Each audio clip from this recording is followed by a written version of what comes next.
जिंदाबाद जिंदाबाद, हम तुम्हारे साथ हैं। इंकलाब जिंदाबाद, इंकलाब जिंदाबाद, इंकलाब जिंदाबाद।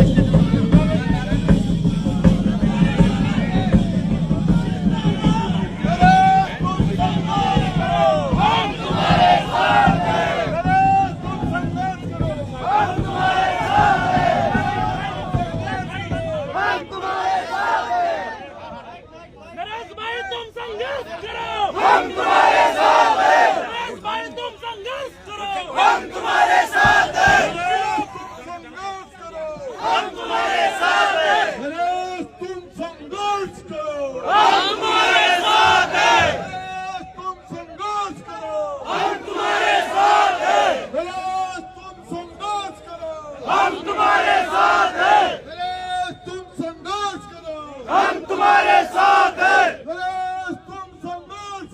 हम तुम्हारे साथ हैं। पुलिस प्रशासन मुर्दाबाद मुर्दाबाद मुर्दाबाद, पुलिस तेरी तानाशाही नहीं चलेगी, नहीं चलेगी, पुलिस तेरी तानाशाही नहीं चलेगी, नहीं चलेगी, पुलिस तेरी तानाशाही नहीं चलेगी, नहीं चलेगी।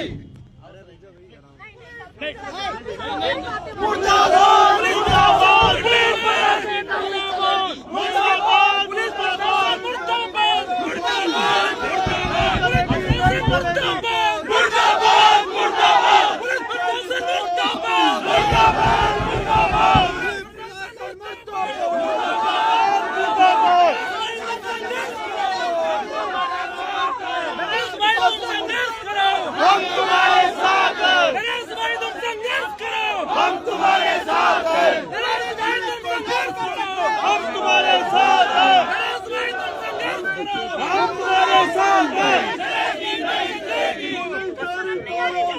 नहीं चलेगी, नहीं चलेगी, पुलिस तेरी तानाशाही नहीं चलेगी, नहीं चलेगी, नहीं चलेगी, नहीं चलेगी, नहीं चलेगी, नहीं चलेगी, नहीं चलेगी, नहीं चलेगी, नहीं चलेगी, नहीं चलेगी, नहीं चलेगी, नहीं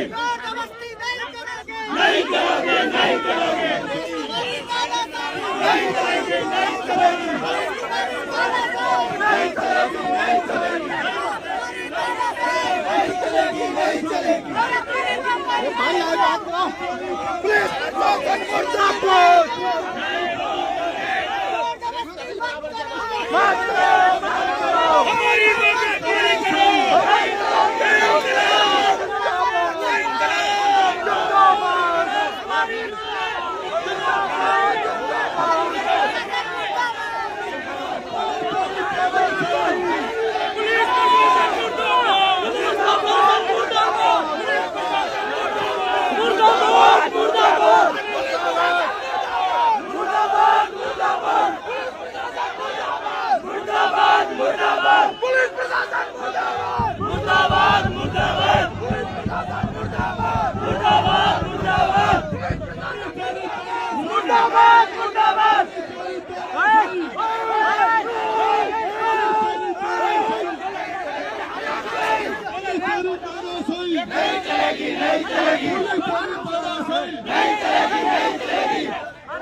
हमारी बातें पूरी नहीं चलेगी, नहीं चलेगी, नहीं चलेगी, नहीं चलेगी, नहीं चलेगी, नहीं चलेगी, नहीं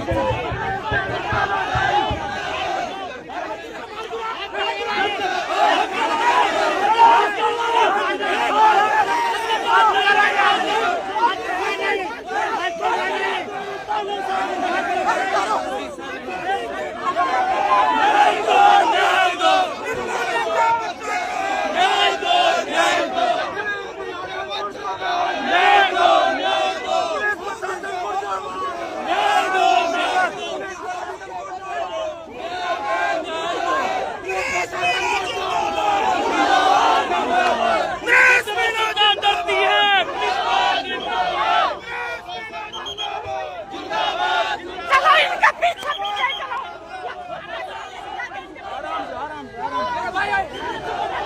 पुलिस प्रशासन मुर्दाबाद मुर्दाबाद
देखिए, सरकार ने जो हम लोकतांत्रिक तरीके से हम आंदोलन कर रहे हैं और हमारा आंदोलन गांधीवादी तरीके से है, हम हिंसा नहीं करेंगे।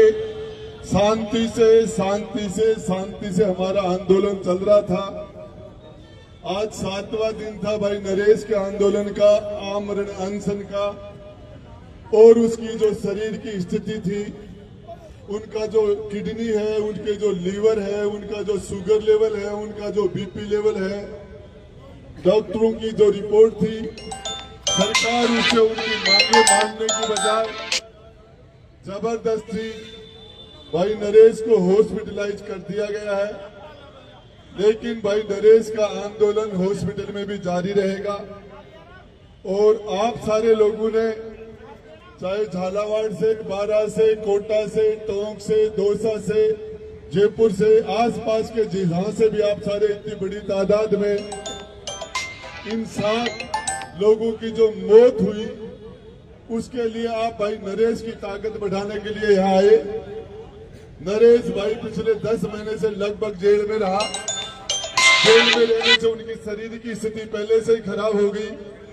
उनकी बॉडी की वो क्षमता नहीं थी, उसमें इम्यूनिटी नहीं थी उसके अंदर। उनकी बॉडी को वहां उनको जेल के अंदर जो खाना मिला वो पौष्टिक खाना नहीं था।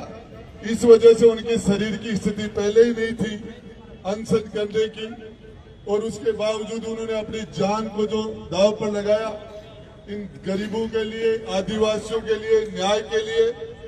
और अब सरकार ने उसका आखिरी और प्रयास किया है, हॉस्पिटल में ले जाके और उनका अनशन छुड़ाने की जो कोशिश कर रही है।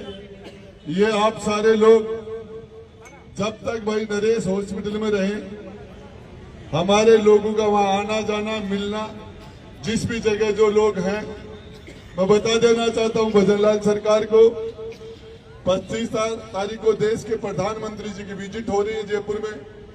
इस आदिवासी समाज को इनकी जो मांगे हैं उनको आप मान लीजिए, प्रधानमंत्री जी का स्वागत करेंगे।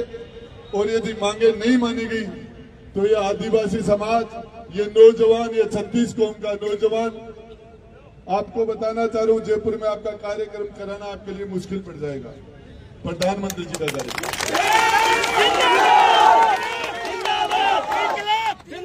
नरेश भाई साहब ने वादा किया है, अन्न के साथ हाथ से पानी भी त्याग दिया है।